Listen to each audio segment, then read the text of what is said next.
अगस्त 47 को भारत आजाद तो हुआ, लेकिन आप जानते हैं खंडित भारत आजाद हुआ। मुस्लिम लीग जो बना दिया अंग्रेजों ने, वही मुस्लिम लीग भारत में ऐसा विश्व वृक्ष बन गया कि उन्होंने पाकिस्तान अलग करा ही लिया।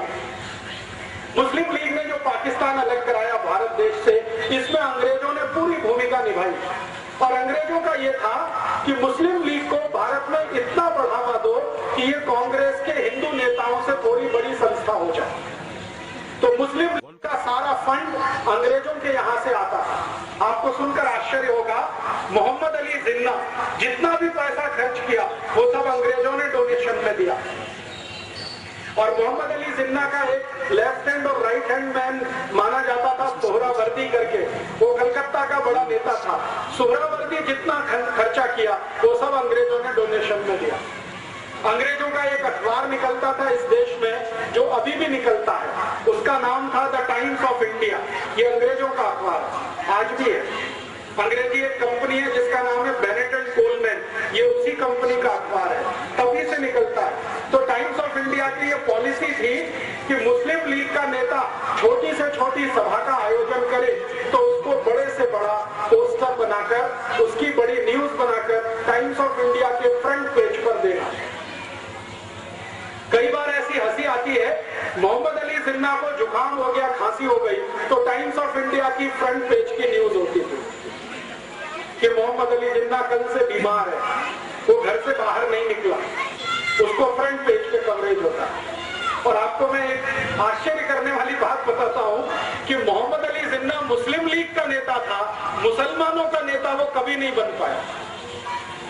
मुस्लिम लीग एक संगठन था, उसका नेता था, मुसलमानों ने उसे अपना नेता कभी नहीं माना। आप जानते हैं कारण क्या था? कारण सबसे बड़ा ये था कि मोहम्मद अली जिन्ना रोज हंदी मांस खाता था। हंदी मांस समझते हैं, पोर्क, और मुसलमान उसको अपना नेता मान नहीं सकते जो हंदी मांस खाए। दूसरी समस्या थी कि मोहम्मद अली जिन्ना रोज शराब पीता था। मुसलमानों में शराब वर्जित है, हंदी मांस वर्जित है, शराब वर्जित है। और तीसरा, मोहम्मद अली जिन्ना का जो मुख्य धंधा था वो ब्याज पर पैसे उठाने का धंधा था उसका। मुस्लिम धर्म में इसको भी स्वीकार्य नहीं है, इसलिए मुसलमान उसको अपने नेता कभी नहीं मानते। आपको सुनकर आश्चर्य होगा, एक बार ये जिन्ना लाहौर में मुसलमानों की एक सभा में चला गया तो मुसलमानों ने मंच पर चढ़कर इसका मुंह काला कर दिया और एक गधे पर बिठाकर उसका सर्कस निकाला पूरे लाहौर में। उसके बाद हिम्मत नहीं पड़ी लाहौर जाने की, अखबारों में खूब छपा और जिन्ना को पूछा गया कि आपके मुसलमान ही आपको नेता नहीं मानते तो आप हैं किसके नेता? तो धीरे से उसने कहा कि मैं तो अंग्रेजों का नेता हूं, अंग्रेजों का बनाया हुआ नेता। अब आप जरा सोच सकते हैं, जिसको मुसलमानों ने नेता नहीं माना, उस व्यक्ति की ताकत इतनी कैसे हो गई कि उसने पाकिस्तान बना दिया इस देश। कभी तो मन में ये विचार आएगा आपके। बहुत दिन में ये सोचता रहा कि जो मुसलमानों का नेता कभी हुआ नहीं, 10 लोगों ने जिंदगी में कभी उसका भाषण सुना नहीं, वो इतना ताकतवर कैसे हुआ कि उसने भारत से एक अलग हिस्सा पाकिस्तान बना दिया। बात ये है और सच्चाई है जो मैं आपको बोलकर जाना चाहता हूं, और ये सच्चाई सुनते समय किसी के दिल को दुखा हुआ हो तो मैं क्षमा मांगता हूं कि ये जो पाकिस्तान बना उसमें मोहम्मद अली जिन्ना की भूमिका इतनी बड़ी नहीं थी, उससे ज्यादा बड़ी भूमिका लेडी माउंटबेटन की थी। एडविना माउंटबेटन का नाम आप जानते हैं, नहीं जानते तो जान लीजिए। वो भारत का अंतिम अंग्रेज अधिकारी जिसका नाम था लुइस माउंटबेटन, उसकी पत्नी थी एडविना माउंटबेटन। ये पाकिस्तान बनाने का सबसे बड़ा कारण वो एडविना थी। आप जानते हैं वो क्या खेल खेला उसने?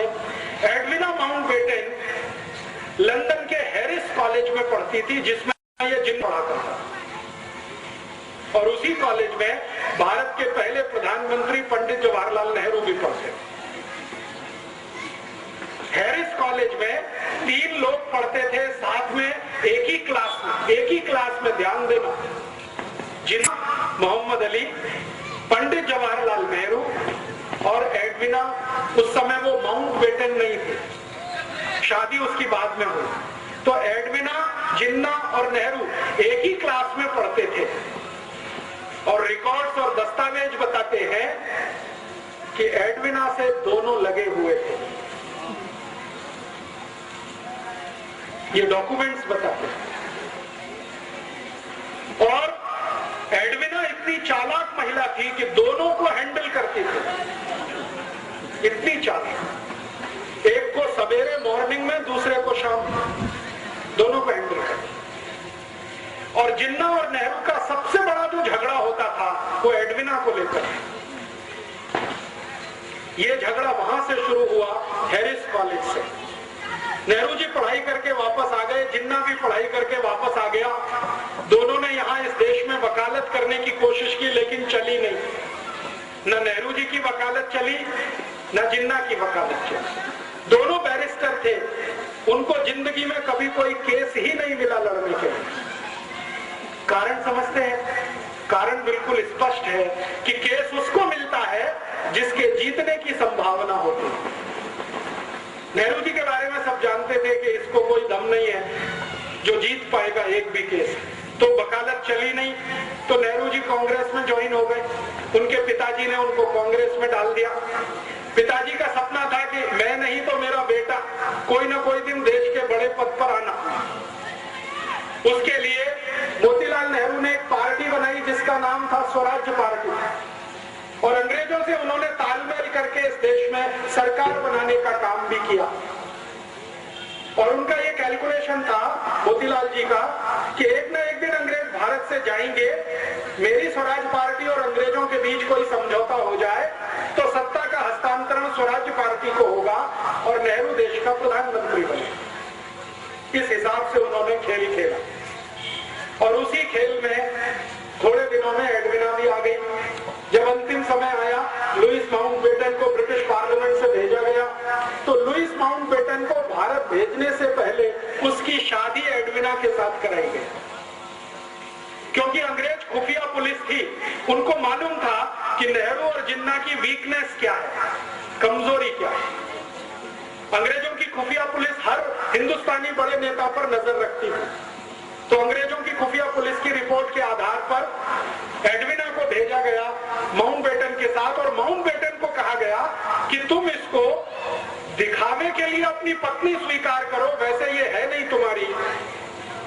तो माउंटबेटन ने कहा ठीक है, मैं मेरे देश के लिए इतना तो कर ही सकता हूं। तो उसको पत्नी के रूप में वो लाया। लेकिन कभी भी लुईस माउंटबेटन ने अपनी डायरी में लिखा है कि उसने एडविना के साथ कभी भी रात में बिस्तर पर शेयर नहीं किया।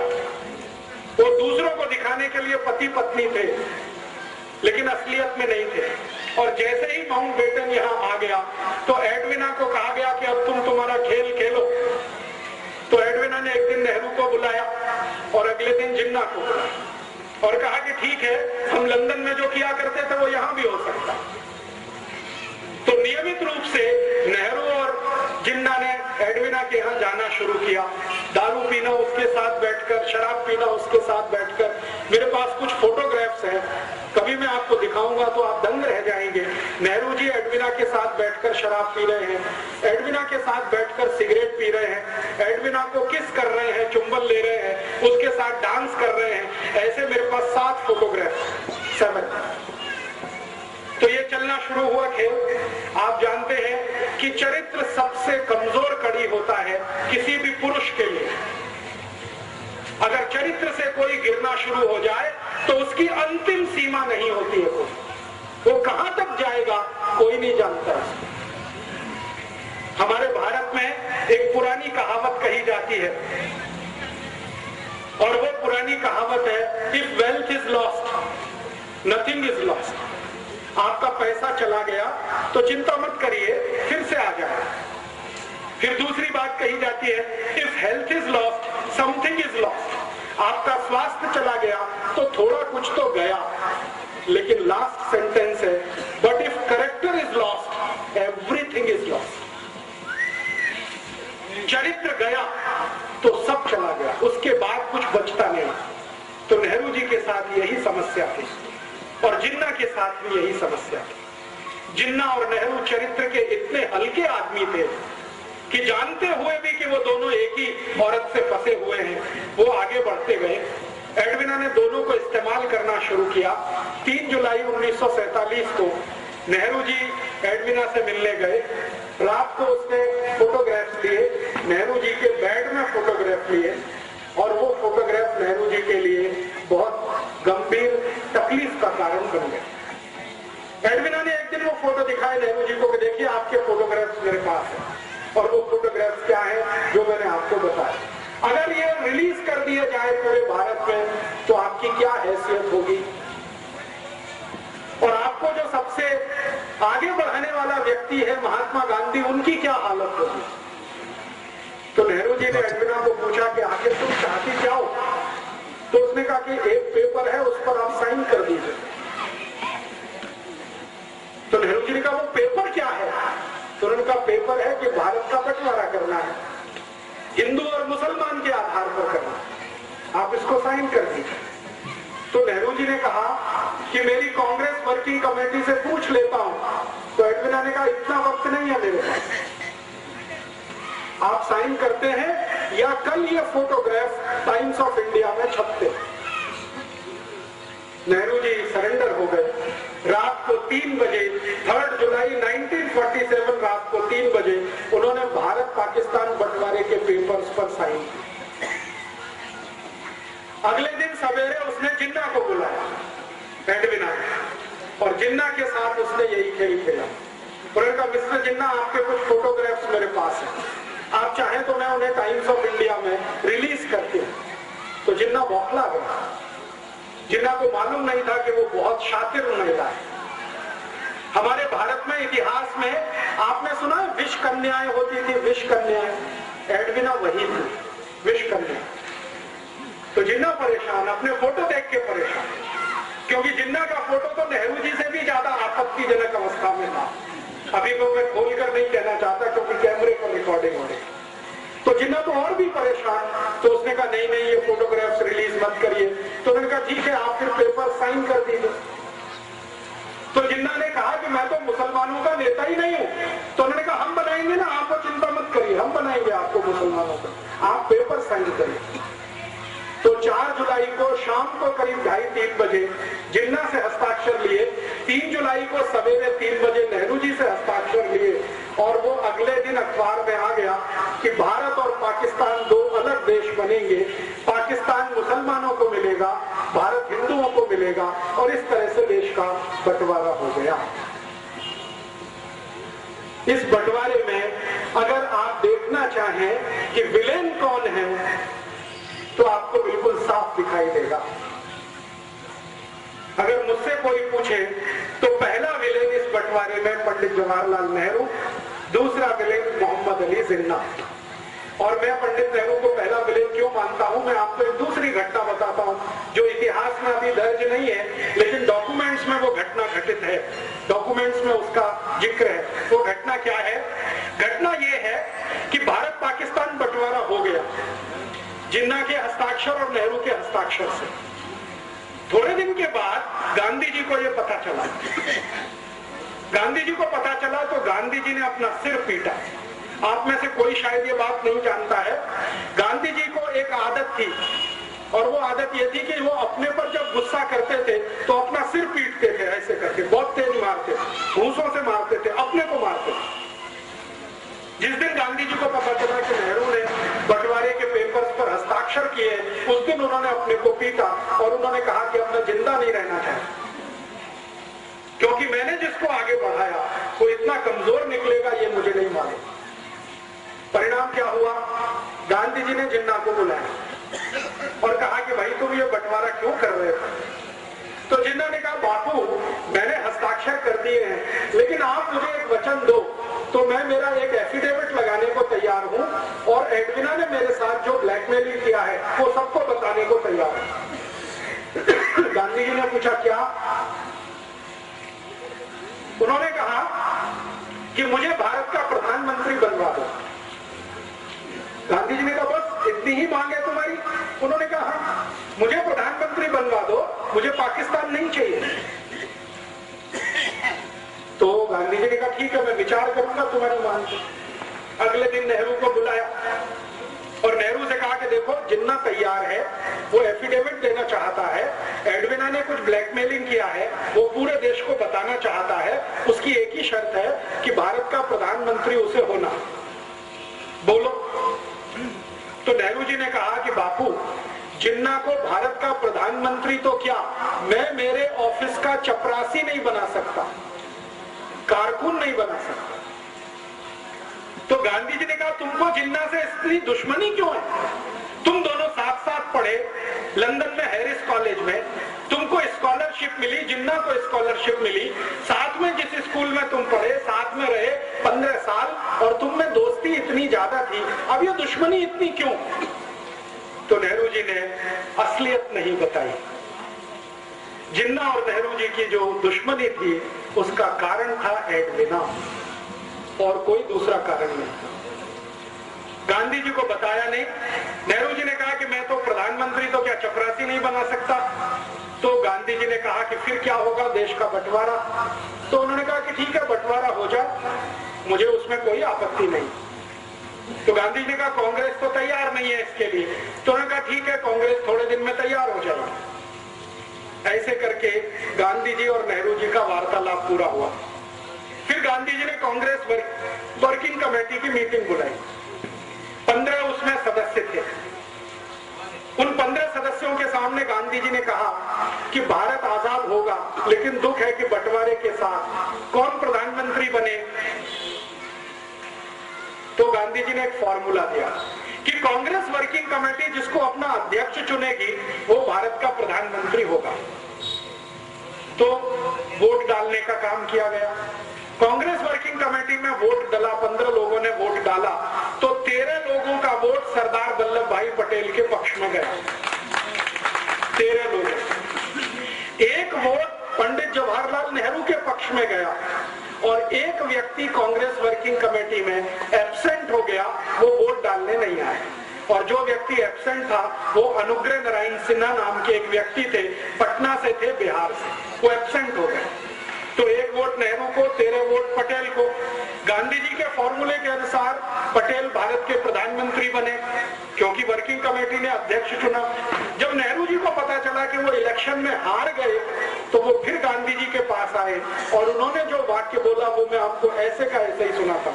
उन्होंने कहा बापू, अगर मैं भारत का प्रधानमंत्री नहीं बना तो कांग्रेस को तोड़ दूंगा, और टूटी हुई कांग्रेस से अंग्रेजों का समझौता होगा और पावर ट्रांसफर मुझे होगी, क्योंकि अंग्रेजों ने पहले से ये तय किया हुआ है।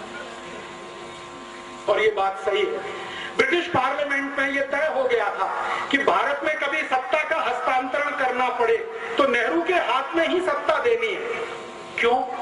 क्योंकि विंस्टन चर्चिल और क्लेमेंट आर एटली, जो 2 बड़े लीडर थे उस समय इंग्लैंड के, एटली प्राइम मिनिस्टर था, Churchill leader of the opposition था, दोनों का ये मानना था कि ये नेहरू अपना ही आदमी है, शरीर से देखने में हिंदुस्तानी है, आत्मा इसकी अंग्रेजों वाली है, इसको सत्ता दे दो तो भारत हमारे ही कब्जे में रहेगा, ऐसा मान लो। तो ब्रिटिश पार्लियामेंट ने प्रस्ताव कर दिया था। नेहरू जी को उसकी जानकारी हो गई थी। नेहरू जी ने इस पर गांधी जी को ब्लैकमेल किया और कहा कि मैं अगर सत्ता में नहीं आया तो कांग्रेस को तोड़ूंगा। और अंग्रेजों ने घोषणा की थी कि कांग्रेस अगर टूट भी गई तो नेहरू वाली कांग्रेस को वो पावर ट्रांसफर करके भारत से चले जाएंगे। तब गांधी जी ने सरदार पटेल को बुलाया और कहा कि अब क्या करना है। तो सरदार पटेल ने कहा कि देश का एक बंटवारा और हो, ये मुझे मंजूर नहीं है, मैं मेरा वापस लेता हूं, आप नेहरू को प्रधानमंत्री पद की शपथ करवाइए। तो गांधी जी ने कहा कि मैं प्रधानमंत्री पद की शपथ उसको नहीं करा सकता, क्योंकि मेरा दिल अब उससे हट गया है। ये जरूर है कि तुम मंत्रिमंडल में आ जाओ, डिप्टी प्राइम मिनिस्टर की पोस्ट पे रहो, ताकि नेहरू के ऊपर कंट्रोल रहे, और मैं तो जाऊंगा नहीं ऐसे किसी समारोह में जहां नेहरू को प्रधानमंत्री पद की शपथ दिलाई जाएगी। और आप जानते हैं कि 15 अगस्त 47 को जब शपथ ग्रहण समारोह हुआ, गांधी जी उसमें नहीं गए। गांधी जी नहीं गए। गांधी जी उस समय बंगाल के एक गांव में थे, नोआखाली में। ये गांव अभी बांग्लादेश में चला गया। तो नोआखाली के गांव में गांधी जी थे, करीब करीब दिल्ली से ये 1700 किलोमीटर दूर है नोआखाली। गांधी जी दिल्ली में नहीं थे। ट्रांसफर ऑफ पावर हुआ है। गांधी जी ये कहा करते थे, स्वतंत्रता नहीं आई है, आजादी नहीं आई है, सत्ता का हस्तांतरण हुआ है बस। और जो गांधी जी बोलकर नहीं गए और वो उनके कहने में समझ में आता है, वो मैं कह देता हूं। गांधी जी ये मानते थे कि गोरे अंग्रेजों की सत्ता किसी काले अंग्रेज के हाथ में आई, इसलिए वो सत्ता के समारोह में शामिल नहीं हुए। और आप फिर जानते हैं, इतिहास आपके सामने है, जिन्ना अलग पाकिस्तान का बन गया, ये बन गया। एक घटना बीच में और हुई थी, वो भी मैं समझा दूं आपको, तो समझ में आएगा नेहरू जी का चरित्र। गांधी जी को एक डॉक्टर मिलने आया एक बार, और ये घटना आजादी मिलने से थोड़े दिन पहले की है। गांधी जी कलकत्ता के पास नोआखाली में थे, एक डॉक्टर आया। वो डॉक्टर ने गांधी जी को परिचय दिया कि मैं मोहम्मद अली जिन्ना का पर्सनल फिजिशियन हूं। एक ईरानी व्यक्ति था, तो नाम मैं भूल गया, रिकॉर्ड्स में है। उसने गांधी जी को कहा कि मैं मोहम्मद अली जिन्ना का पर्सनल फिजिशियन हूं, आपसे अकेले में बात करना चाहता हूं। तो गांधी जी ने कहा, क्या बात करना चाहते हो?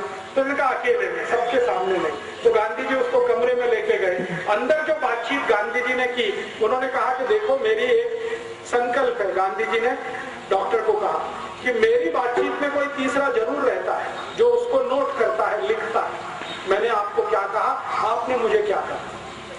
तो उन्होंने कहा, वो कौन व्यक्ति है? उन्होंने कहा, मेरा सेक्रेटरी प्यारेलाल, वो भी यहाँ रहेगा। तो डॉक्टर ने कहा, ठीक है, उससे मुझे कोई बांधा नहीं, माने तकलीफ नहीं, आप बुला लो। तो प्यारेलाल जी को बुलाया और गांधी जी ने कहा कि मैं और ये बात करेंगे, एक एक शब्द लिखना। प्यारेलाल जी बहुत फास्ट लिखते थे, शॉर्ट हैंड में लिखते थे, बाद में उसका ट्रांसक्रिप्शन करते। तो डॉक्टर ने जो बताया गांधी जी को, गांधी जी परेशान हो गए वो सुन के। उन्होंने कहा कि मोहम्मद अली जिन्ना का मैं डॉक्टर हूं और ये जिन्ना बहुत जल्दी मरने वाला है। गांधी जी ने पूछा क्यों? तो उन्होंने कहा, इसको बोन टीबी है, इसकी रीढ़ की हड्डी पूरी गल चुकी है, इसका नर्वस सिस्टम ज्यादा दिन काम नहीं करेगा। तो गांधी जी ने कहा, कितने दिन जिंदा रहेगा? तो डॉक्टर ने कहा, हो सकता है 2-3 महीने भी जिंदा ना रहे। तो डॉक्टर को पूछा गांधी जी ने, आप क्या चाहते हैं? तो उन्होंने कहा, मेरी एक इच्छा है कि आप किसी तरह नेहरू को समझा दो, 2-3 महीने ये जिंदा रहेगा, इसको भारत का प्रधानमंत्री बना दो, देश का बंटवारा तो नहीं होगा। तो गांधी जी ने कहा कि तुम्हारी यह बात में अगर सच्चाई है तो मैं जरूर प्रयास करूंगा। फिर उन्होंने नेहरू को बुलाया और कहा, देखो नेहरू, ये मरने वाला है जिन्ना, ज्यादा दिन जिंदा नहीं रहेगा, इसको बोन टीबी हो गई है, इसका डॉक्टर कहता है कि 2-3 महीने से ज्यादा जिंदा नहीं रहेगा, तुम क्यों अड़े हुए हो? इसको प्रधानमंत्री बन जाने दो, 2-3 महीने के बाद तुम बन जाना, देश तो एक रहेगा। तब नेहरू ने फिर वही बात की कि मैं जिन्ना को मेरे ऑफिस का चपरासी नहीं बना सकता, प्रधानमंत्री कैसे बनने दूं? तो नेहरू की जिद और जिन्ना का ब्लैकमेलिंग, ये दोनों मिलकर भारत का बंटवारा कर गए और इसमें भारत टूटा। भारत और पाकिस्तान दो अलग देश बने, किसी सिद्धांत के आधार पर नहीं, कोई विचार के आधार पर नहीं, सिर्फ प्रधानमंत्री पद की कुर्सी के कारण।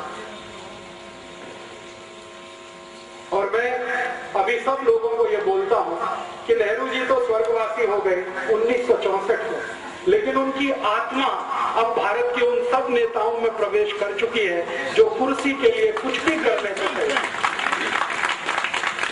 वो तो मर गए 27 मई 1964 को। और आप में से शायद कोई जानता है या नहीं, नेहरू जी की मृत्यु बहुत ही दुखद थी।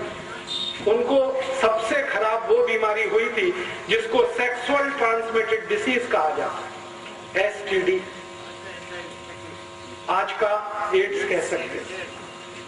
STD उनको था और उनकी मृत्यु के समय जिस डॉक्टर ने उनको एग्जामिन किया था वो बताता है कि नेहरू जी का शरीर सड़ गया, कीड़े पड़ गए थे। बहुत दुखद मृत्यु थी। नेहरू जी की मृत्यु के समय उनके परिवार की जो महिला उनके साथ में थी, उसकी लिखी हुई डायरी में ये है कि नेहरू जी के अंग सड़ गए थे, शरीर के कीड़े पड़ गए थे उसमें। इसलिए वो प्रधानमंत्री पद से छुट्टी लेकर देहरादून गए थे छुट्टी बिताने के लिए, लेकिन वहां से वापस नहीं आए, तो वो तो चले गए, पाकिस्तान बनवा गए इस देश में। जिन्ना का क्या हुआ, भारत पाकिस्तान जैसे ही अलग हुए उसके लगभग 7वें महीने में जिन्ना मर गया। बंटवारा हो गया 14 अगस्त 1947 और इसके ठीक 7वें महीने में जिन्ना मर गया। तो उधर पाकिस्तान जिसने बनाया वो पाकिस्तान का मजा नहीं ले पाया कभी, और पाकिस्तान जिनके लिए बनाया वो पाकिस्तान कभी गए नहीं। आप जानते हैं पाकिस्तान बनाने का जो सबसे बड़ा लॉजिक था वो ये कि भारत में रहने वाले मुसलमान वहां जाएंगे और उनके लिए पाकिस्तान बनेगा। वो यहां से गए नहीं, वो यहां है, शिया हो चाहे सुन्नी हो, वो भारत में ही है, वो पाकिस्तान गए नहीं। और जिन्होंने कभी पाकिस्तान मांगा नहीं उनके सिर पर यह पाकिस्तान थोप दिया गया। वो अफगानिस्तान की सीमा पर रहने वाले जो बलूची लोग हैं ना, उनके ऊपर जबरदस्ती ये थोप दिया। आज पाकिस्तान क्या है आप जानते हैं, सारा का सारा पाकिस्तान ऐसी समस्याओं से घिरा हुआ है जो उसके जन्म से शुरू हुई, और जन्म से जो समस्या शुरू हुई जिन्ना के द्वारा, उसी का दुष्परिणाम है कि आज तक उस देश में कभी लोकतंत्र नहीं रह पाया, प्रजातंत्र नहीं रह पाया, हमेशा किसी सैनिक ने उसका शासन किया। और आज भी आप जानते हैं परवेज मुशर्रफ उन्हीं सैनिकों का रूप है जो जिन्ना के द्वारा पल्लवित और पोषित हुए।